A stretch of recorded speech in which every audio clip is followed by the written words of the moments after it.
একটা নতুন ভিডিও নিয়ে আসলাম। নিজের হাতে পরোটা তৈরি করেছি, ঘি দিয়ে পরোটা, সাথে একটা ডিম পোস্ট আর কিছু সবজি আছে। এটা হবে আজকে রাতের ডিনার। আজকে রাতের ডিনার কেমন হয়েছে অবশ্যই আপনারা কমেন্ট করে জানিয়ে দেবেন সবেন, এবং ভিডিওটা শেয়ার করতে কিন্তু ভুলবেন না। আরেকটা জিনিস, ডিম পোস্ট করেছে কিন্তু ঘি দিয়ে, খুব টেস্ট হয়েছে।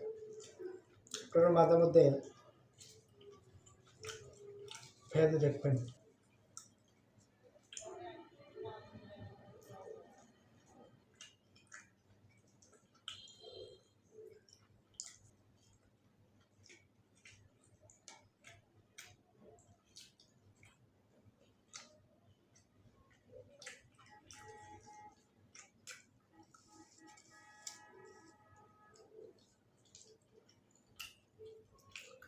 বিল্লাহ, খুব টেস্ট। যারা আমার এই চ্যানেলে নতুন তারা অবশ্যই একটু সাবস্ক্রাইব করে দেবেন, শেয়ার করে দেবেন, বেশি বেশি করে কমেন্ট করবেন। আল্লাহ হাফেজ।